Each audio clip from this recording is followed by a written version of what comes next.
about the Mexicans, you know. True. Don't you think they'd be talking about it as they came across the border? It's not happening. It's not true. It's not there. It's just simply a lie, another lie. Yeah. And there's lots of them out there. Lots of lies. And lots of people. You see, the problem that people have is they listen to this from somebody, and they think that somebody is trying to do them a favor, and so they believe it without checking. You can't believe anything without checking nowadays. In most instances, a simple phone call can clear up most of these things. If not, about an hour in the library might be able to do it. The things like troops massed along the border, then, you talk to somebody from Canada who lives there. If there were troops massed along their borders, they would be jabbering about it a mile a minute. Yeah. It just is not happening. I received a newsletter from one group, and in there I kept hearing this rumor about Georgia has chosen an alternate method of capital punishment, beheading by guillotine. So I did get on the phone, and in this article they mentioned a Georgia representative that was supposed to have introduced the bill. Uh-huh. So I went to my local library, got a book out that gave each state with the names of its representatives and phone numbers, and I called the Capitol building in Atlanta, and he wasn't in, and I talked to the lady, and I said, I'm calling to ask about this rumor about capital punishment by beheading. And the reaction I got from that lady, she said, no way. She said, if it was, really true, people would be really upset down here about it. Yeah. Well, here's what's happening in a nutshell. They want their new world order. They want their one world totalitarian socialist government. They can't get it when there are people in this world who are dedicated to principles and ideals which oppose that. And when those people are armed. So they have to do things to make these people discredit themselves so that the vast numbers of people out there will stop listening to them. Yeah. Will think they're just a bunch of loony bin, crazy, wacko, idiot gun nuts that are going to open fire and kill everybody at any minute. And by golly, that's the way some of these people sound. Well, that's some of the reactions that they're getting from the media. A bunch of wackos out there. Well, doesn't that sound wacko to you? Oh, yeah. I mean, you listen to some of these people, and you have to understand the Hegelian dialectic and the way that things have been done in the past or the way they're going to be done in the future. If you study the methods that the intelligence organizations and military and political movements move into a country and take over that country, you will begin to understand what is happening here. But not until. I've sat and often wondered, you hear everything out there, but then I think about that, The Art of War by Sun Tzu. Uh-huh. When you seem to be the weakest, you're your strongest. Yes. And, a lot of the other principles that are in there. And sometimes I feel like just stepping back from everything and taking a look at it and saying, okay, now let's look at this, let's look at that. What's really going on, Now, for 3 months, since August, when you shut down your shortwave broadcast, I've been in the dark, in a sense, until I got my satellite put up. And, some of the stuff I'm hearing on there, I have to admit, some of it you wonder about, is this really true? Is this what's going on? It's usually just a very cursory investigation will tell you the answer to that. Yeah. Most of it won't pass the common sense test. And as my grandmother said, if it won't pass the common sense test, it won't pass any test. Period. One other thing I'd like to ask about before I get off so someone else can get on, this omnibus... counterterrorism bill? I'm sorry? The omnibus counterterrorism bill, or are you talking about the crime bill? The crime bill for 1997. Okay. There's so much talk on the radio about it right now. Has the bill passed, or is it just something in the future yet? To my knowledge, it hasn't passed. Okay. But to find out, all you have to do is call your congressman, and you can call them and ask them for a full text of the bill. Yeah.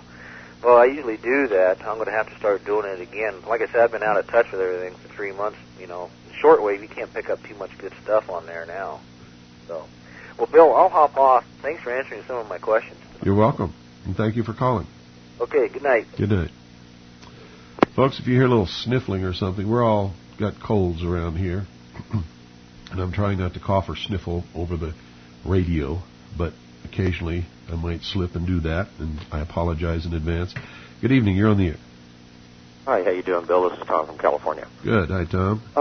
Yeah, you're talking about things that are total BS. And Yeah, what are you hearing around there? what am I hearing? How about this next Mars space mission? What about it? Here, a few years ago, they said they launched a satellite to Mars, and it was going to take 10 years to get there. Now, all of a sudden, we launched one this month, and it's going to take 8 months to get there. Yeah, how about that? Yeah, they're claiming it's 330 million miles away. So if somebody out there can do the calculations, 8 months into 330 million miles, I wonder how fast this thing has to be traveling. Well, it's got to be traveling faster than anything I know can go. Yeah, that, and also this finding ice on the moon. One of the key elements of water is oxygen. Yeah. There is no oxygen on the moon. Well, that's what they tell you. However, if you examine photographs, real photographs of the moon, it turns out not to be true. The moon does have a very small atmosphere, and if it has a small atmosphere, it may have water. You really believe that there is a possibility then? Yeah, it's a possibility. It certainly is. Great. Well, I wonder what they're planning on doing with it. I don't know. Well, I just wanted to bring up that Mars mission because I find that just a total crock of bull. Oh, they're building you up to tell you there used to be a civilization on Mars and it came here or it went somewhere else or something. And there's living, thinking things out in space, and they're far superior to us in technology and intelligence. That represents a danger. So all humanity must come together as one to oppose this threat, and you must be willing to sacrifice like they did in World War I and II in order to prepare to do battle with these things from space. And you can hear Art Bell right now scaring the hell out of everybody. There's a giant spherical thing accompanying the Hale-Bopp comet, and it's bigger than the Earth, and it's hollow, and there's signals coming from it. Oh, yeah. Anytime I need a good laugh, I turn on it. It's excellent.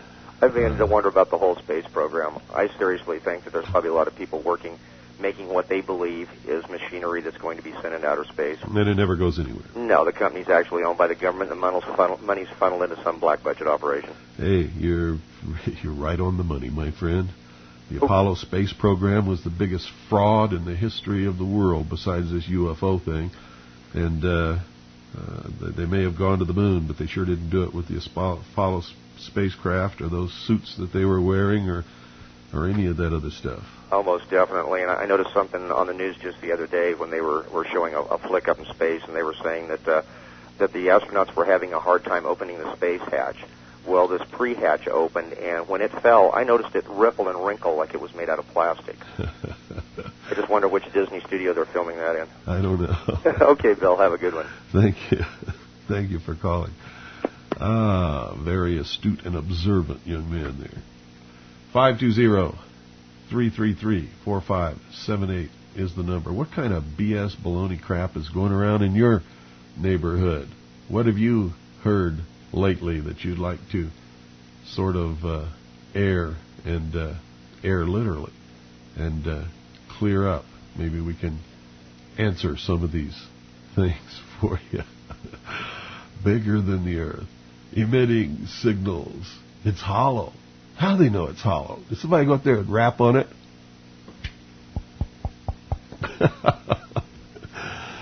Remember when you were a kid, you used to open your mouth real wide and hit yourself on top of the head and made a hollow sound? Oh, this is killing me. Good evening, you're on the air. Yeah, hi, Bill. Hi. Went to a law meeting last Sunday. What do you mean by law meeting? Well, it's where a group of people get together and they discuss what problems they're having and what solutions to take. Uh-huh. And had this Jim Kellogg get up, and he was selling this $100 book that I don't know if he wrote it himself or he was advertising it for someone. And he gives this big, fantastic story about how Noah's Ark had crashed into Wisconsin, or had settled in Wisconsin, and how he could trace the white heritage all the way back through. One of these British Israelists, a white race is superior, God's chosen people, and the rest of you ain't. Yeah. I can't say it, but I want to say it. I want to say it bad. Rest of you ain't crap, Yeah. And that's, he didn't come right out and say it, but you could tell this is the route he was taking. He was saying how they had found the Viking, I guess it was anchors, the round wheels with the hole through it. Uh-huh. How they had found this everywhere, and how the Indian mounds are really Viking graveyards. And I tell you what, it was a